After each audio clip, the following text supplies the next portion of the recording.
Našeg idućeg govornika već 25 godina gledate svake nedjelje u 14 sati. Baš sutra njegova emisija doživjet će svoje 1000. izdanje. Nedjeljom u 2, Aleksandar Stanković i Plaću li lideri. Poštovani kolega Aleksandre, izvolite.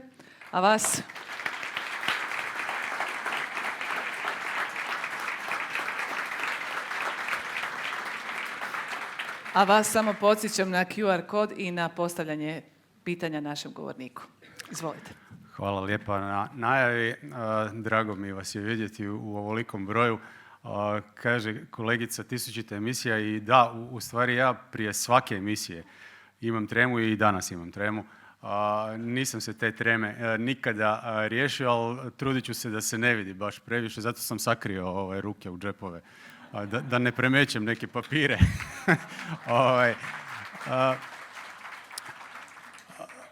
Ako ništa drugo, evo za uvod moram samo reći da nisam stigao na ručak, ali slastice su prva liga. Ko ih nije jeo, puno je propustio. No dobro, ajmo na temu. Što se tiče liderstva, čak sam se malo iznenadio, ali tvrtka jako volim koji me pozvao da ovdje dođem govoriti, pa sam rekao zašto da ne. Ja nisam klasičan lider, dapače u ovom trenutku sebe ne doživljavam kao osobu koja iza sebe ima neki tim da bi mogao reći hajte za mnom, radit ćemo tako i tako, ali razumijem što je liderstvo u prenesenom značenju, pa eto ovdje sam došao podijeliti malo svoje misli s vama na ovu temu. Krenut ću nekako biografski. Meni je zanimljiva stvar s obzirom da trenutačno imam malog klinca, mi mladi očevi,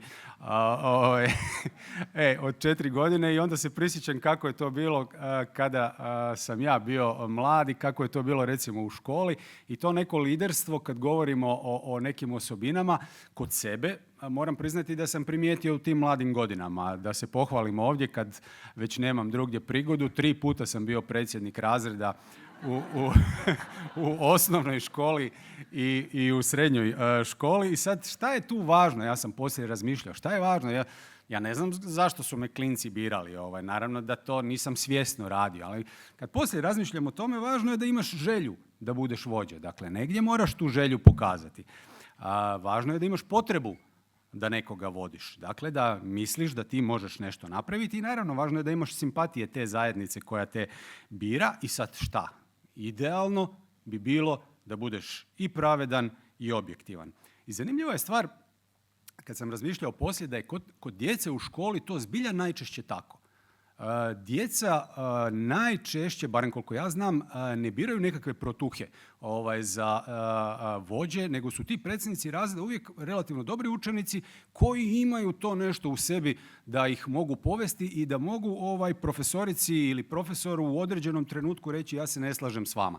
Dakle, moraju biti mali buntovnici koji dovode u pitanje autoritete.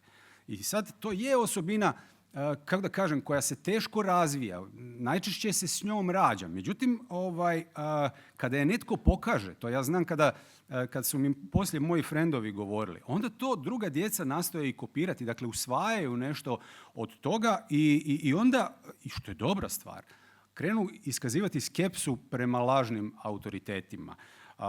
U školi najveći autoritet imaju oni koji u stvari su autentični.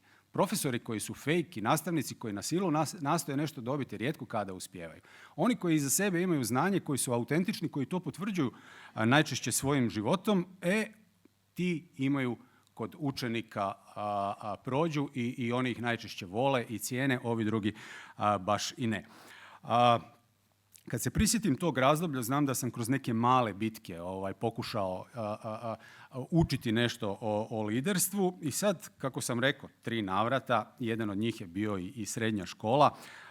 Sjećam se jednog primjera, by the way, ja svim svojim gostima koji mi dođu u Nedjeljom u 2 i koje volim, ne volim baš sve, ne vole ni svi mene, ali koji su mi dragi, onda im kažem dajte pokušajte govoriti u primjerima, jer to je nešto kroz što ljudi mogu najbolje imaginirati, zamisliti si otprilike što je tema u kojoj govorite. Pa ću sad se prisjetiti jednog primjera.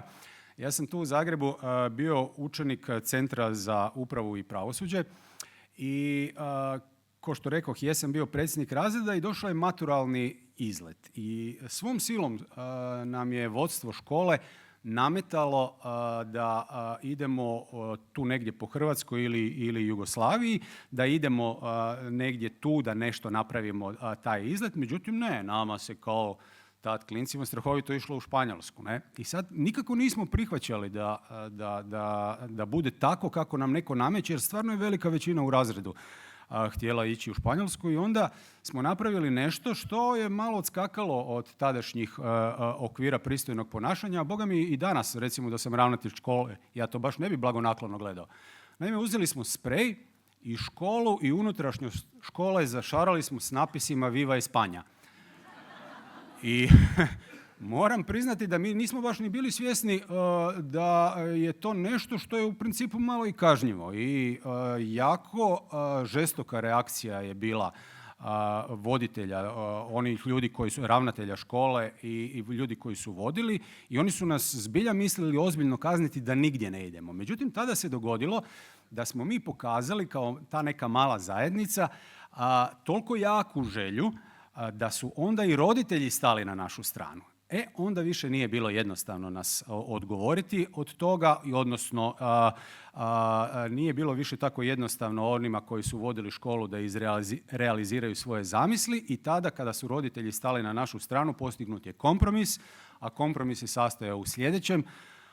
Moja 3 frenda i ja kupit ćemo sredstvo za čišćenje i provest ćemo 2 dana čisteći fasade, a razred će na kraju ipak ići u Španjolsku. I tako je i bilo. Dakle, šta vam želim reći? Eto, to je jedna od osobina lidera, da ponekad prekorači nešto pa možda i padne, malo se spotakne i prevrne, ali na kraju ipak je moguće da će dobiti ono što hoće, odnosno da će na neki način uspjeti izrealizirati većinsko razmišljanje u tom trenutku u zajednici koju predstavlja. Kada sam bio lider, da se baš sjećam još osim toga, razdoblje 1990. i 2000. kada sam radio na Hrvatskom radiju i kada sam vodio unutarnju političku redakciju, naravno da me niko nije učio tom poslu. Ja sam nakon 5 godina angažmana na Hrvatskom radiju, onda su me odabrali da budem urednik unutarnjo političke, i ono čega se sjećam, znam u čemu nisam bio dobar. Nisam bio dobar u tome što sam bio dosta impulzivan. To nije jedna od karakteristika koju bi lider, odnosno onaj koji vodi neku grupu, trebao pokazivati. U to sam posve siguran. Zašto? Zato jer sam često znao ulaziti u bespotrebne svađe koje su me onda iscrpljivale i u principu nisu ostavljale dobar dojam ni u zajednici koju sam vodio, a i ja se nisam na kraju dobro osjećao. Ali ono što mislim da je s čime možeš imponirati, ne znam sad koliko je ta redakcija imala ljudi, recimo 30-ak, i čemu su meni imponirali drugi ljudi koji su vodili redakciju, to je u svakom slučaju bila pravednost. To je nešto što sam cijenio, znam da je radni angažman, dakle da radiš više nego što rade kolege koje na neki način predstavljaš. I ono što sam uveo mimo pravila kada sam bio urednik unutarnjo političke redakcije na radiju je to nagrađivanje ljudi koji dobro rade. Na HRT-u ni dan danas to ne postoji. A mi smo uspjeli to napraviti na način da smo varali i da smo izmišljali. Dakle, imali smo nakon svakog radnog dana, sljedeće jutro imamo kolegij gdje nas 4 ili 5 koji smo kakti neki vođe, analiziramo kakav je bio prethodni radni dan i kažemo, gle, ovaj je zbilja napravio dobar prilog, a ovaj baš i nije. Ovaj kog nije nismo ništa kažnjavali, ali ovaj koji je napravio dobar prilog odlučili smo ga nagraditi novčano, i to tako da lažemo da je radio subotu i nedjelju. I onda smo mu pisali subote i nedjelje koje je radio, a nije radio. I nije to moglo dugo tako trajati, međutim onda sam bio i pozvan na razgovor kod ravnatelja i isto ovo što sam vama rekao sam i njemu, i on je rekao da, ne možemo drukčije napraviti, dobro je što ste to napravili, neka to ostane tako i dalje. Jer nije to bio nekakav veliki novac, ali znam da su ljudi kada su vidjeli potvrdu i u novčanom dijelu da je dobro ono što su napravili, da su jako dobro reagirali na to. Onog dijela kojeg se ne volim prisjećati iz te faze je taj dio da sam se zamjerao ljudima, i to najčešće u situacijama kada si morao reći istinu.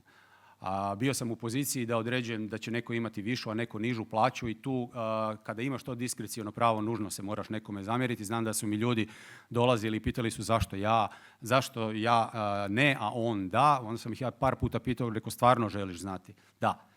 Rekao, gle, moja procjena je da je on bolji radnik od tebe, da bolje radi od tebe. Ja ti nemam šta drugo za reći. Ja se, nažalost, nalazim u toj poziciji da mogu to procjenjivati i to je tako bilo. Dakle, nekada moraš i reći istinu, premda ti se to najčešće ne govori. 5 minuta imam do kraja, lider Nedjeljom u 2. U organizaciji svog posla ja nisam neki klasičan lider jer nemam puno ljudi, da tako kažem, iza sebe. Ali, ustrojavajući emisiju, ja mislim da sam koristio neke karakteristike koje bi dobri lideri trebali imati, a to je da sam odmah na početku stavio svojim urednicima do znanja da ne dozvoljavam zabranjene goste. Odnosno, da, ako su ti gosti opravdano zabranjeni na način da su često sudjelovali u emisijama HRT-a, da ih ima previše u našim programima ili nešto slično, ali ne zbog bilo kakvih drugih razloga, tipa, ne znam, ideoloških, svjetonazorskih ili slično. Ja sam rekao, ja vam tu emisiju neću raditi ako ćete mi braniti goste. I u ovi 24 godine 3 puta su mi branili gosta i sva 3 puta nakon toga, prošlo je možda u jednom slučaju 2 tjedna, a u najduljem slučaju 4 mjeseca, ti gosti su na kraju bili. Kako su bili? Tako što sam ja koristio poziciju javnog djelatnika da javnost upoznam sa činjenicom da meni neko brani goste i onda je javnost izvršila pritisak na moje urednike, moram priznati, i onda su oni dozvolili da ti ljudi dođu. Dakle,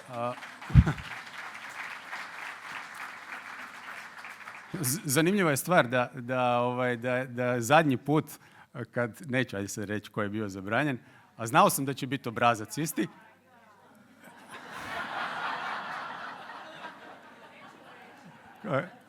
sve ostaje među nama, siguran sam. Bila je kolegica Maja Sever zabranjena kao gošća. Ona je trebala doći kod mene u emisiju da govori o novinarstvu. Ona je šefica najjačeg sindikata europskog novinara i onda mi je rečeno ne, to bi bilo kao neki incestuozni odnos, ona je tvoja suradnica i tako dalje, u čemu ima malo istine, ali ja sam rekao, mi ne bi razgovarali o Nedjeljom u 2, nego o činjenici da je žena na čelu najjače europske novinarske organizacije i o tome kako štititi prava novinara. Ne, to nije dobro. Ali onda napravio sam ovo što sam napravio i onda je sutra dan ili preksutra bilo, ali čekaj, pa ti si krivo shvatio. Ona može doći. Kao, pa mislim, stvarno, neka dođe. Međutim, onda se Maja naljutila i rekla ne, neću dolaziti, tako da ona nije došla u goste. Ali želim reći, eto, da sam tako malo izlorabio poziciju svoju da dobijem goste koje sam htio. Što se tiče samog vođenja emisije, liderske karakteristike su, mislim, to je i zanat na neki način ovo o čemu vam govorim, ali liderske karakteristike su te da ne dozvoliš gostu da vodi emisiju, da reagiraš kada tebe i gledatelje doživljava samo kao poligon za vlastitu promociju i naravno da ne dozvoliš da te jedan gost uvuče u svoju interesnu sferu. A šta to znači? Da mu zbog osobnih nekih odnosa koje imaš s njim ne možeš postavljati pitanja koja bi htio.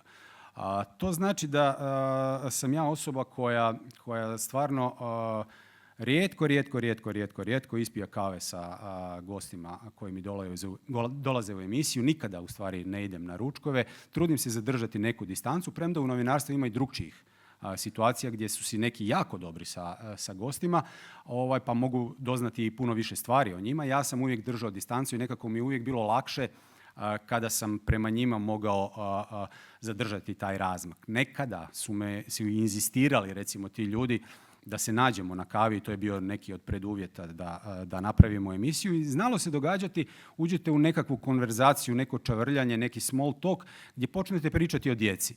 I šta se dogodi onda? Ja vidim da je i osoba preko puta mene čovjek, da ima djecu, brine o njoj, da ga nešto boli i tako dalje i onda mi dođe sutra u emisiju i onda sam prema njemu, da tako kažem, blaži. Shvatim da pred sobom imam živo biće od krvi i mesa koje ponekad i pati i onda sam rekao, ma ne, to mi nije dobar suradnik emisije. Druži se s ljudima koji ti nisu gosti i najčešće to tako i radim. Inače, Evo ja ću minutu premašiti, ali neću više, bit ću vrlo kratak. Inače, htio sam vam reći dakle, kakav lider treba biti, kakav ne treba biti. Ne treba biti, po mojem mišljenju, kao Steve Jobs.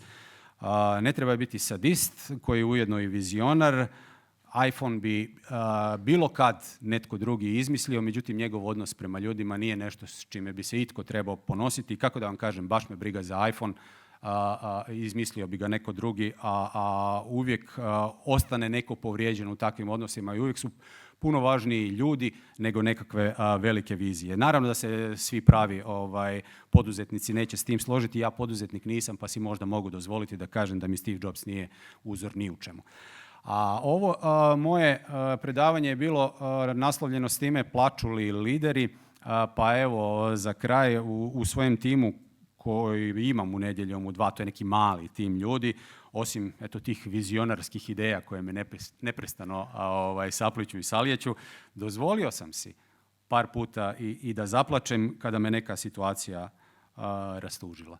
I uvjeren sam da sam na taj način stekao još veće poštovanje ljudi s kojih radim, odnosno suradnika. Kad ljudi s kojima radiš vide da plačeš, na neki način shvate da si i ti čovjek i lakše, ja mislim, slijede čovjeka za kojeg smatraju da je emocionalan. Moje suze u tom trenutku nisu bile fake, to su baš bili neki prilozi. Sjećam se da mi je kolegica Seve radila prilog o nekoj bolesnoj djeci i slično. I jednostavno nekad vam se dogodi da i uđete u tu situaciju da mislite da ćete ostati potpuno cool, pa ne ostanete potpuno cool. Želim reći da iskazivanje emocija ni na koji način nije slabost i da na taj način, osim naravno da ako plačeš neprestano, ali ja to sigurno ne radim, ali da dobrom lideru u nekim ograničenim količinama sigurno neće škoditi i sigurno mu neće škoditi kod suradnika. I za kraj, evo da završim, 24 godine radim ovu emisiju.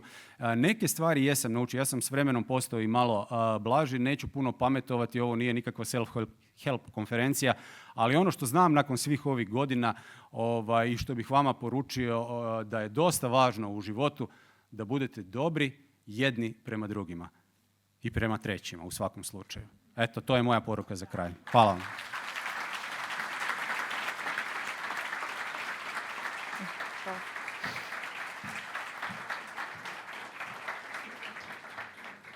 Imamo na raspolaganju još 3 minute za vaša pitanja. Nisam zapravo cijelu konferenciju zahvalila našoj Katarini koja vrijedno čita sva vaša pitanja i onda ih zapravo probire i šalje nam. Kolega Aleksandra, evo pitanje za vas iz publike. Kako uspijevate zadržati objektivnosti i kritički diskurs kad se sa sugovornicima ne slažete ili vam se ne sviđaju i na emocionalnoj razini vas triggeriraju? Ponekad teško i to nije dobar suradnik. Dakle, emocija najčešće nije dobar, rekao sam ovdje da ne treba kriti emociju, ali nisam govorio o emisiji. U samoj emisiji ja mislim da bi čovjek trebao, odnosno voditelj, da bi trebao biti krajnje profesionalan. To znači da emocije, ako se radi o polemičnom nekom razgovoru, ipak treba nekako sputavati.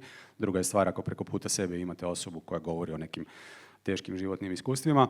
I par puta mi se dogodilo da sam prešao, da tako kažem, tu neku granicu koju ja smatram profesionalnom i da me previše pogodilo to što osoba s druge strane ne doživljava niti mene, a niti gledatelje kao ravnopravne sugovornike i, tako kažem, prodaje nam nešto pod bubrege. Tako da sam se u tim situacijama dosta znao zanijeti. I nisam uvijek bio zadovoljan kako su te polemike završavale. Kažem, uvijek sam bio bolji u polemici kada sam bio racionalan, a ne kada su me emocije nosile. Ali, eto, čovjek ponekad ne može pobjeći od sebe. Imam još pitanja, malo je vremena. Neovisno o političkoj opredjeljenosti, koje su glavne karakteristike koje ste cijenili kod lidera koji nisu vaši politički istomišljenici? Meni je uvijek kod lidera, to će danas zvučati možda bizarno, međutim, kako idem stariji, dosta mi je važno da su politički lideri pristojni ljudi. Sve više smo u našem životu i ne samo domaćem nego svjetskom svjedoci toga da za lidere imamo osobe koje ja kažem da imam takvu osobu u kafiću, da mi je okrenuta leđima i da se tako viče, dere i lupa rukama, ja bih se vjerojatno maknuo. Pa mislim, zašto da ga trpim tako kao lidera? To je jedna od stvari. A inače, naravno da mi je dosta važno poštenje. Isto ovo što sam govorio u razredu, da si predsjednik, da si dobar profesor. Neka autentičnost, da vjerujem tim ljudima, da svojim životom potvrđuju ono što govore. Eto, to mi je važno neovisno o svjetonazoru. I zadnje pitanje. Kako se bijeli heteroseksualni muškarac na poziciji moći nosi s tuđim kritikama i osobnim pogreškama?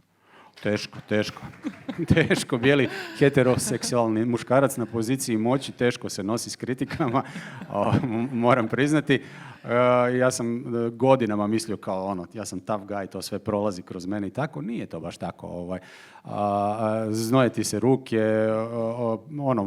malo teže dišeš, srce je ubrzano lupa, tako da kada su te kritike dolazile od relevantnih ljudi koji znaju o čemu govore, naravno da su me pogađale i pokušao sam izvući neku pouku iz njih. Jesam li, nisam, ne znam, ali evo, vidjet ćemo sutra.